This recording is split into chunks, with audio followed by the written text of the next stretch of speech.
പ്രശ്നങ്ങൾ പറഞ്ഞ യൂട്യൂബ് ചാനലിലേക്ക് മാന്യ പ്രേക്ഷകർക്ക് സ്വാഗതം. നാം ഇന്ന് ഇവിടെ ഒത്തുകൂടിയത് ഏറെ വേദനിക്കുന്ന, ലോകം മുഴുവൻ വേദനയോട് കാണുന്ന ഒരു ഗസ എന്ന ഭൂപ്രദേശത്തിന് ഐക്യദാർഢ്യം പ്രഖ്യാപിച്ചുകൊണ്ടാണ്. ലോകം മുഴുവൻ വേദനിക്കുമ്പോഴും പിഞ്ചു മക്കളെ മരണത്തിലേക്ക് നേർക്കാഴ്ചയിൽ കാണുമ്പോഴും ഒരു മനസ്സുപോലും, ഒരു ഉമ്മമാരുടെ മനസ്സുപോലും പിടയാതെ സ്വാതന്ത്ര്യമാണ് ഞങ്ങൾക്ക് വേണ്ടത് എന്ന് എപ്പോഴും ആവർത്തിച്ചു കൊണ്ടിരിക്കുന്ന ഫലസ്തീനിലെ വനിതകൾ, ഫലസ്തീനിലെ യുവാക്കൾ അവർക്ക് ഐക്യദാർഢ്യം പ്രഖ്യാപിച്ചുകൊണ്ടാണ് നാം ഇവിടെ ഒത്തുകൂടിയത്. ഇവിടെ വളരെ വിശാലമായി തന്നെ നമ്മുടെ ഉദ്ഘാടക പ്രാസംഗൻ വിശദമായി സംസാരിച്ചു കഴിഞ്ഞു. നമുക്കറിയാം, 1917 ബ്രിട്ടീഷ് ഫലസ്തീൻ കൈയടക്കുന്നത്. ഫലസ്തീനിൽ ബ്രിട്ടീഷുകാർ അധിനിവേശം നടത്തുന്ന 1917 ഇന്ത്യയും സമാനമായി ബ്രിട്ടീഷുകാരുടെ അധീനതയിലായിരുന്നു. ആ 1917 ജൂത വിഭാഗം എവിടെയും ആശ്രയം ലഭിക്കാതെ, കിടക്കാനൊരു ഇടമില്ലാതെ, വസിക്കാനൊരു പ്രദേശമില്ലാതെ അലഞ്ഞു തിരിഞ്ഞിരുന്ന ജൂത വിഭാഗം ഒരു അപേക്ഷയുമായി എത്തുകയാണ് ബ്രിട്ടന്റെ മുന്നിൽ. ഞങ്ങൾക്കൊരിടം തരണം. അങ്ങനെ ബ്രിട്ടീഷ് ഗവൺമെന്റ് അധികാരികൾ ആ ഒരിടം നൽകിയത് ഫലസ്തീനോട് ചേർന്ന പ്രദേശമായിരുന്നു. അങ്ങനെ ഫലസ്തീനോട് ചേർന്ന പ്രദേശത്ത് ഇടം നൽകിയപ്പോ നമ്മൾ മനസ്സിലാക്കണം, ലോകത്തെ മുഴുവൻ ജൂതരും അങ്ങോട്ട് വീണ്ടും അധിനിവേശം നടത്തുകയാണ്. അങ്ങനെ ഓരോരുത്തരായി വന്ന് ഫലസ്തീന് മണ്ണ് പതുക്കെ പതുക്കെ പ്രശ്നങ്ങൾ ഉണ്ടാക്കുന്നു.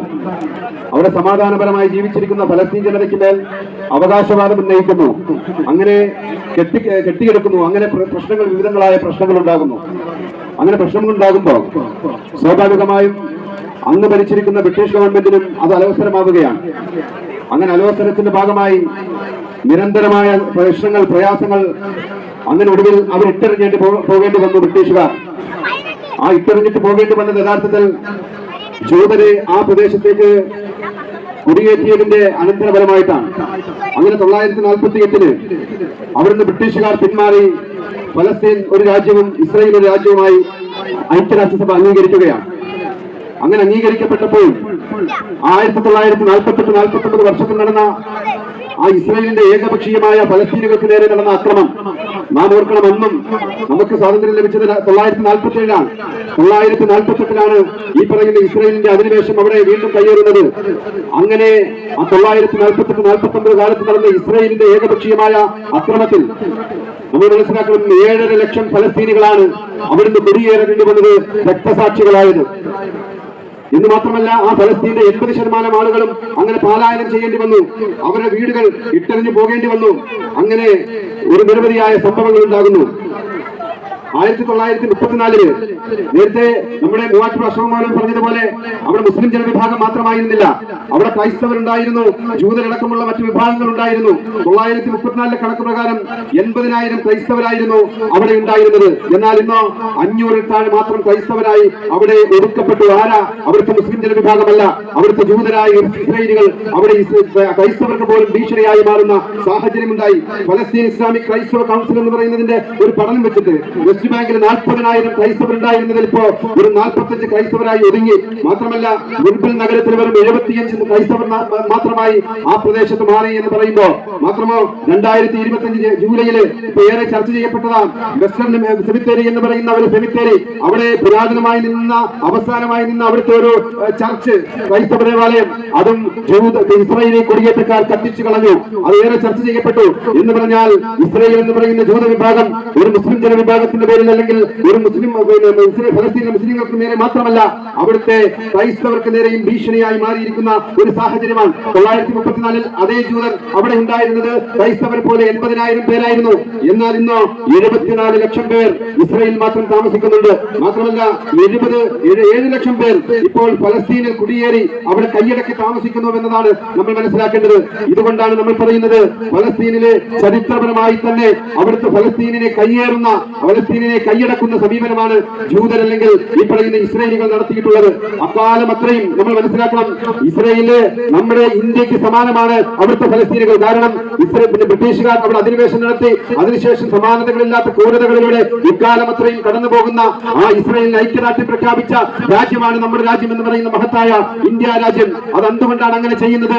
ഇക്കാലത്ത് ഈ നരേന്ദ്രമോദി ഒഴിച്ചുള്ള മുഴുവൻ ഭരണാധികാരികളും രാജ്യത്ത് മഹാഭൂരിപക്ഷം വരുന്ന രാജ്യഭൂരിപക്ഷവും എന്നും ഫലസ്തീൻ അനുകൂലമായി നിൽക്കുന്നത് ചരിത്രപരമായി നമ്മൾ മനസ്സിലാക്കിയാൽ സ്വാതന്ത്ര്യത്തിന്റെ സമര പോരാട്ടത്തിന്റെ നോവറിയുന്നവർക്ക് മാത്രമേ ഫലസ്തീനെ അനുകൂലിക്കാൻ കഴിയുകയുള്ളൂ.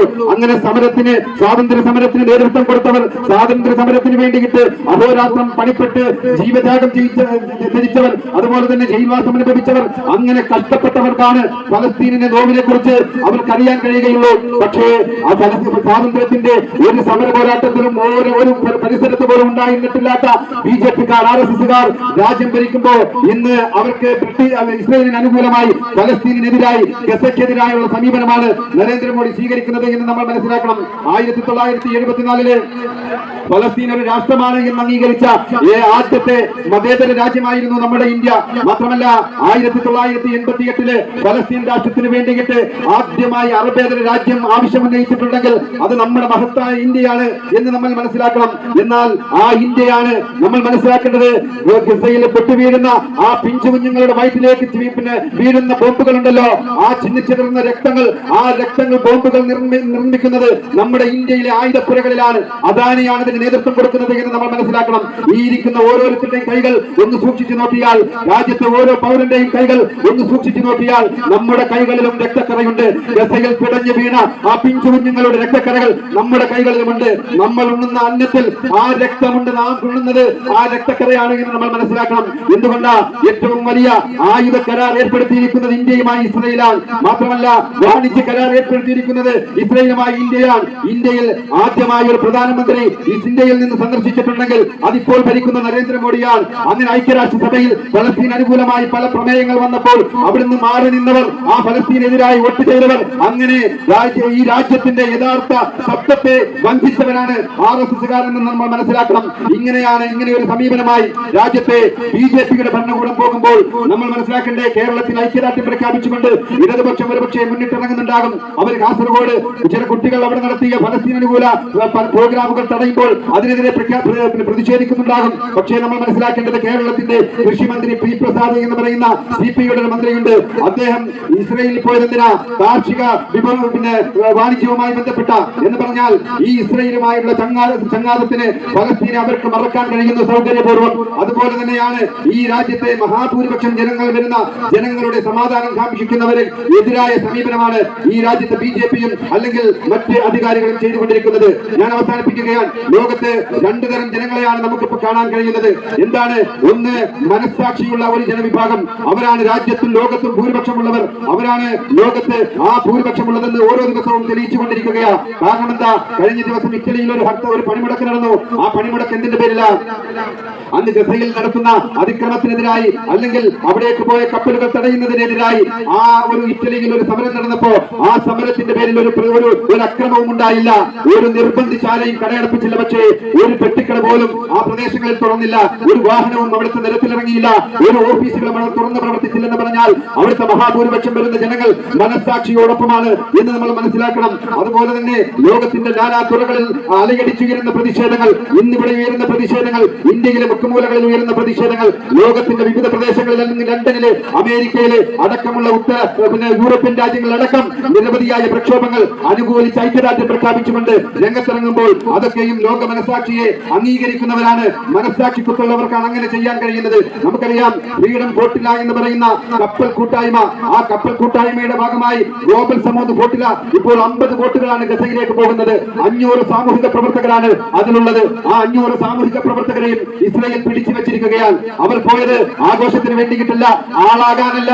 നമുക്ക് മനസ്സിലാക്കണം, 2010 ഇതുപോലൊരു ബോട്ടിൽ പോയപ്പോ അതിനകത്ത് ടർക്കിഷിലെ പൗരന്മാർ 10 പൗരന്മാരെയാണ് അന്ന് ഇസ്രായേൽ സൈന്യം വെടിവെച്ചു കൊന്നത് എന്ന് പറഞ്ഞാൽ ടർക്കിഷിലെ പൗരന്മാർ വെടിയേറ്റതുപോലെ ഒരുപക്ഷെയും ഞങ്ങൾക്കും വെടിയേക്കാൻ ജീവൻ ത്യജിക്കാൻ തയ്യാറായി ആ 500 സാമൂഹിക പ്രവർത്തകർ വ്യത്യസ്ത മേഖലകളിൽ പ്രവർത്തിക്കുന്നവർ ആ ഗസയിലേക്ക് പോവുകയാണ്. അവിടെ 50 ബോട്ടുകളുമായി പോവുകയാണ് എന്ന് പറഞ്ഞാൽ ലോകത്ത് മനസ്സാക്ഷി ഒരു കാലത്തും അങ്ങനെ മനസ്സാക്ഷിക്ക് അനുകൂലമായി സമൂഹങ്ങൾ ഉണ്ടായിരുന്നു. മറ്റൊന്ന് നമ്മൾ മനസ്സിലാക്കേണ്ടത് എന്താ, 2003 ഈ ഇരിക്കുന്ന വനിതകളുണ്ടല്ലോ, നിങ്ങൾക്ക് നമുക്കെല്ലാവർക്കും ഒരു പാഠമാണ്.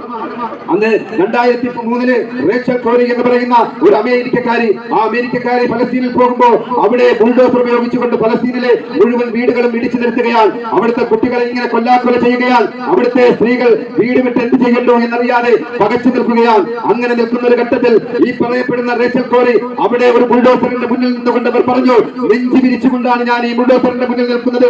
എനിക്കറിയാം ഈ ബുൾഡോസർ വന്നെന്റെ ജീവൻ അപഹരിക്കുമെന്ന് എനിക്കറിയാം. ഞാൻ രക്തസാക്ഷിയാകാൻ തയ്യാറാണ്. എന്തുകൊണ്ടാണ്?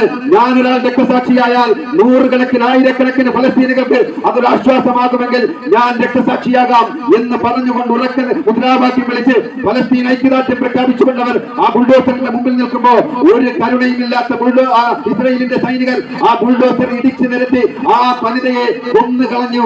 അന്നും നമ്മൾ മനസ്സിലാക്കണം, ഇങ്ങനെ കാലത്തും നീതിയുടെ ഭാഗമായി ഈ രാജ്യത്തും ലോകത്തും പിന്നെ ആളുകൾ ഉണ്ടായിട്ടുണ്ട്, ജനങ്ങൾ ഉണ്ടായിട്ടുണ്ട്. അവരാണ് മഹാഭൂരിപക്ഷവും എന്ന് മനസ്സിലാക്കണം. പക്ഷേ മനസ്സ് മരവിച്ച ചില ആളുകളുണ്ട്. ആ മനസ്സ് മരവിച്ചവരാരാ? അവിടെ ഈ ലോകത്തെ സയനിസ്റ്റുകളാണ്, സാമ്രാജ്യത്വ ശക്തികളാണ്, ഫാഷിസമാണ്. അങ്ങനെ തുച്ഛമായ ചില ശക്തികൾ. അവര് ഒരുപക്ഷെ അവർക്ക് അധികാരത്തിന്റെ സിംഹാസനങ്ങൾ അവർക്കുണ്ടാകാം, ഒരുപക്ഷെ അവർക്ക് സമ്പത്തിന്റെ ഒരുപാട് കൂമ്പാരങ്ങൾ ഉണ്ടാകാം.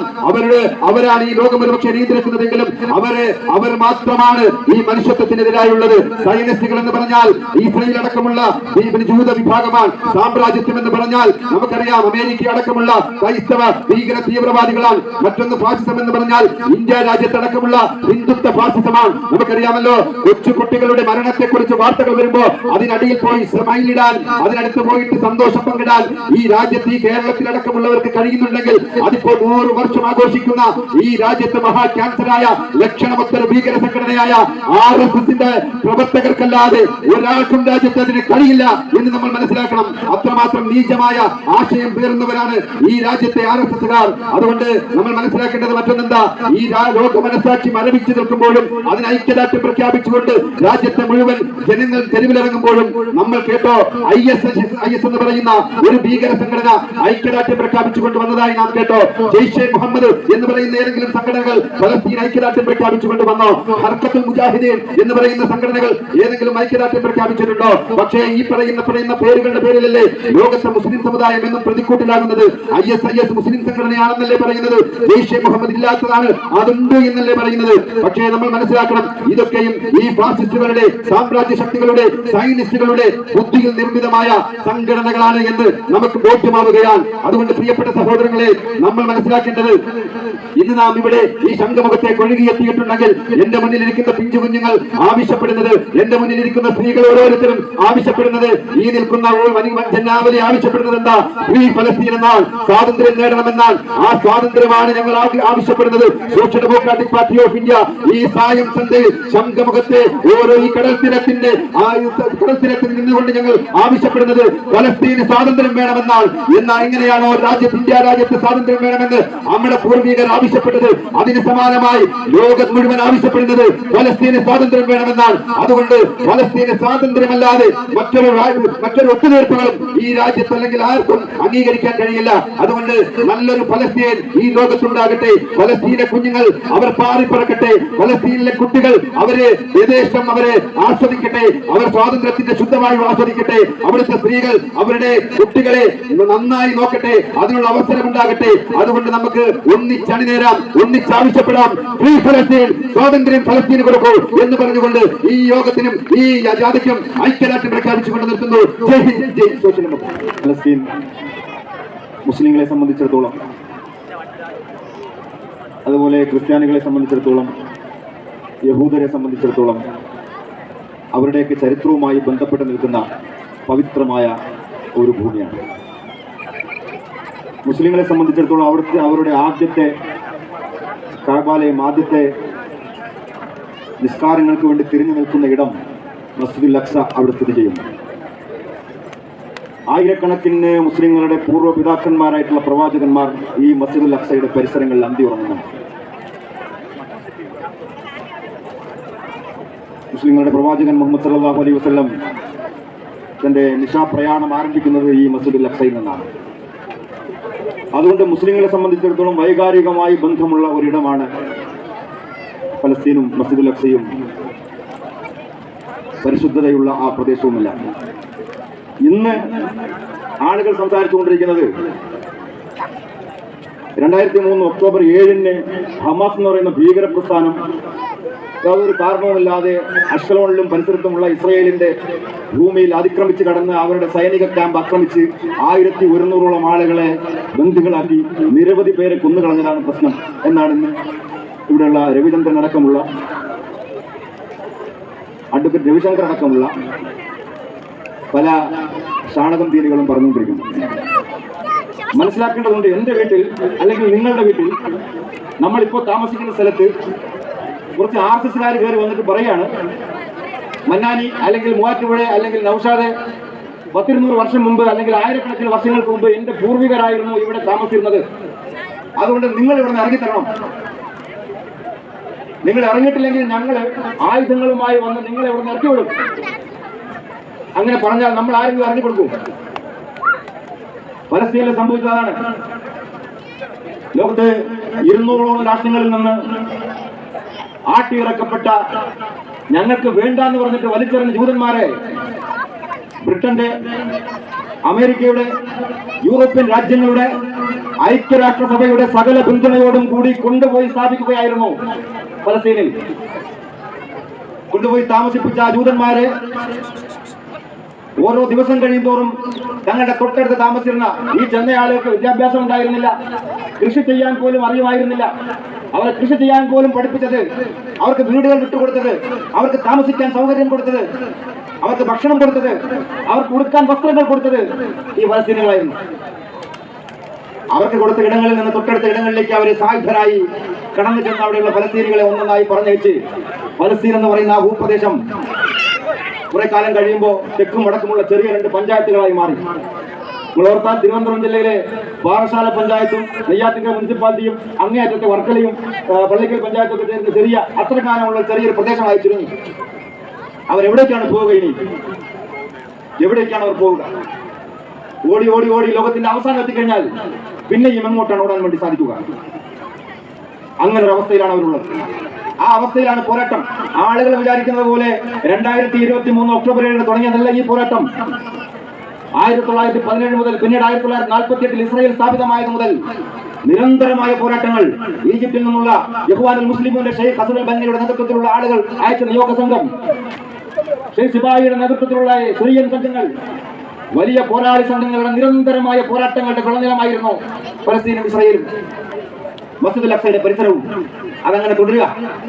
ആ തുടർച്ച ഇപ്പോ 2023 ഒക്ടോബർ 7 മുമ്പ് വരെ, അതിന് തൊട്ടു മുമ്പുള്ള ദിവസം ഐക്യരാഷ്ട്രസഭയിൽ ഫലസ്തീനെ ഇല്ലാത്ത ഭൂപടം ഉയർത്തിപ്പിടിച്ചുകൊണ്ട് ഞങ്ങൾ ഫലസ്തീനെ സമ്പൂർണ്ണമായി തുടച്ചു മാറ്റിയിരിക്കുന്നു, ഇനി ഇസ്രായേൽ മാത്രമാണ് മധ്യേഷ്യയിലെ ഈ പ്രദേശത്ത് ബാക്കിയെന്ന് ഐക്യരാഷ്ട്രസഭയിൽ നിന്ന് ബെഞ്ചമിൻ നെതന്യാഹു പ്രഖ്യാപിച്ചിറങ്ങിപ്പോകുമ്പോ 2 വർഷം പിന്നിടുകയാണ്. ഇന്ന് ലോകം മുഴുവൻ ഫലസ്തീൻ ഫലസ്തീൻ ഫലസ്തീൻ എന്ന് സംസാരിച്ചുകൊണ്ടിരിക്കുന്ന ഒരവസ്ഥയിലേക്ക് കാര്യങ്ങളെത്തി.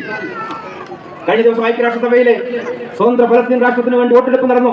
146 രാജ്യങ്ങൾ, ഐക്യരാഷ്ട്രസഭയിലെ 146 അംഗരാജ്യങ്ങൾ സ്വതന്ത്ര ഫലസ്തീന് വേണ്ടി വോട്ട് രേഖപ്പെടുത്തി. നിങ്ങൾ മനസ്സിലാക്കണം, നമ്മുടെ ഇന്ത്യ അടക്കം, അമേരിക്കയും ഇസ്രായേലും അർജന്റീനയും ഒക്കെ അടക്കം 10 രാഷ്ട്രങ്ങൾ മാത്രമാണ് സ്വതന്ത്ര ഫലസ്തീൻ എന്ന ആശയത്തിന് എതിരായി നിലകൊണ്ടത്. പോരാട്ടം തുടരും. ഇവിടെ പോരാട്ടത്തെ എതിർത്തുകൊണ്ടിരിക്കുന്ന സയനിസ്റ്റ് ഭീകരന്മാരോട്, ജൂത വംശീയവാദികളോട്, അമേരിക്കൻ സാമ്രാജ്യത്തോട്, അവരെ പിന്തുണയ്ക്കുന്ന ഹിന്ദുത്വ ഭീകരന്മാരോട് പറയാൻ വേണ്ടിയിട്ടുള്ളത്, നിങ്ങളുടെ ബോംബുകൾ കൊണ്ട്, നിങ്ങളുടെ മിസൈലുകൾ കൊണ്ട് നിങ്ങൾ കൊന്നൊരുത്തിക്കൊണ്ടിരിക്കുന്ന ഞങ്ങളുടെ സഹോദരന്മാരെ ഞങ്ങൾ മറന്നുകളയും എന്ന് നിങ്ങൾ വിചാരിക്കരുത്. സകലതും ഓർത്തു വെക്കപ്പെടുക തന്നെ ചെയ്യും. ഈ പോരാളികളായ സഹോദരന്മാരോട് ഈ സംഗമം പറഞ്ഞുകൊണ്ടിരിക്കുന്നത്, പ്രിയപ്പെട്ട സഹോദരന്മാരെ, ഞങ്ങളുണ്ട് നിങ്ങളോടൊപ്പം. ഞങ്ങളുടെ പ്രാർത്ഥനകളിലൂടെ, ഞങ്ങളുടെ പ്രയത്നങ്ങളിലൂടെ, ഞങ്ങളുടെ പ്രതിബദ്ധതയിലൂടെ ഞങ്ങൾ നിങ്ങളോടൊപ്പം എന്ന് പ്രഖ്യാപിക്കുകയാണ് ഈ ഒരുമിച്ച് കൂടിയ മുഴുവൻ സഹോദരന്മാരും. ഞങ്ങളെപ്പോലെ ലോകവും പോരാളി സംഘത്തോട് ഐക്യദാർഢ്യം പ്രഖ്യാപിക്കുകയാണ്. ഈ ഐക്യദാർഢ്യ സംഗമത്തിന് ഇവിടെ ഒരുമിച്ച് ചേർന്ന പോരാളികളെ പിന്തുണയ്ക്കുന്ന മുഴുവൻ സഹോദരന്മാരെയും ഹൃദ്യമായി അഭിനന്ദിച്ചുകൊണ്ട് ഞാൻ എന്റെ സംസാരം ചുരുക്കുകയാണ്. അസ്സലാമു അലൈക്കും വറഹ്മത്തുള്ളാഹി. ഈ മഹത്തായ സംഗമത്തിൽ ഐക്യദാർഢ്യം പ്രഖ്യാപിക്കാനായി വിമൺ ഇന്ത്യ മൂവ്മെന്റ് ജില്ലാ പ്രസിഡന്റ് ആദരണീയയായ നസീമ ടീച്ചറെ ക്ഷണിച്ചുകൊള്ളുന്നു. ഇവിടെ കൂടിയിരിക്കുന്ന ഈ ജനസാഗരങ്ങളെ ഈ ഒരു തിരമാലയെ സാക്ഷി നിർത്തിക്കൊണ്ട് ഇന്ന് യുവമിഥുനങ്ങൾ ഈ പോരാട്ടത്തെ ഏറ്റെടുത്തിരിക്കുകയാണ്. വിലാപങ്ങൾ എവിടെയുണ്ടായിരുന്നാലും അടിച്ചമർത്തലുകൾ എവിടെയുണ്ടായിരുന്നാലും ആ അടിച്ചമർത്തലുകൾ ഇനി തുടരുകയില്ല എന്നും ആ അടിച്ചമർത്തലുകളെ യുവശബ്ദങ്ങൾ കൊണ്ട് പൊരുതി ജയിക്കുക തന്നെ ചെയ്യും എന്നുള്ളത് ഈ ശംഖുമുഖം ബീച്ചിൽ ഇതാ വിളിച്ചോതിക്കൊണ്ട് സത്യപ്പെടുത്തിക്കൊണ്ട് ഇവിടെ കൂടിയിരിക്കുന്ന യുവമിഥുനങ്ങൾ സാക്ഷ്യപ്പെടുത്തിയിരിക്കുകയാണ്. ഈ ഒരു വൈകിയ വേളയിൽ ഈ യുവ സമുച്ചയത്തിന് എല്ലാവിധ അഭിവാദ്യങ്ങളും എല്ലാവിധ ഐക്യങ്ങളും രേഖപ്പെടുത്തിക്കൊണ്ട് ഞാൻ എന്റെ വാക്കുകൾ ഉപസംഹരിക്കുന്നു. അസ്സലാമു അലൈക്കും. നീതിക്ക് വേണ്ടിയുള്ള നമ്മുടെ പോരാട്ടം കേവലം വാക്കുകളിലും മുദ്രാവാക്യങ്ങളിലും ഒതുങ്ങുന്നില്ല. ഈ പ്രതിഷേധ സമ്മേളനത്തിൽ പ്രതീകാത്മകമായി ഇസ്രായേൽ ഉൽപ്പന്നങ്ങളെ കത്തിക്കുന്നു. ഈ ചടങ്ങ് നിർവഹിക്കുവാനായി ബഹുമാന്യനായ പ്രാപച്ചമ്പലം അഷ്റഫ് മൗലവിയെ ഈ വേദിയിലേക്ക് ആദരവോടെ ക്ഷണിക്കുന്നു.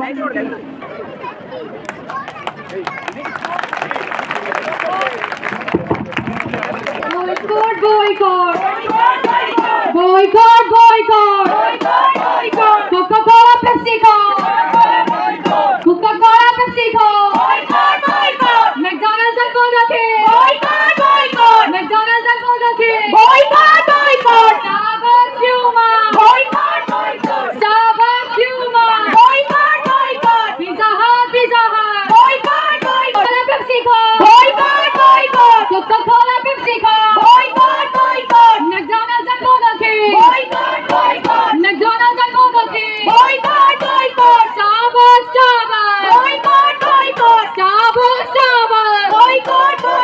Puma, Pizza Hut. Puma, Pizza Hut. Domino's.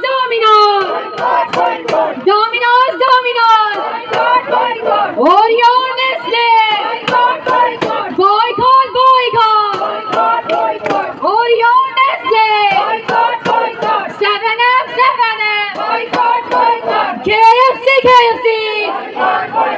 KFC. Amazon.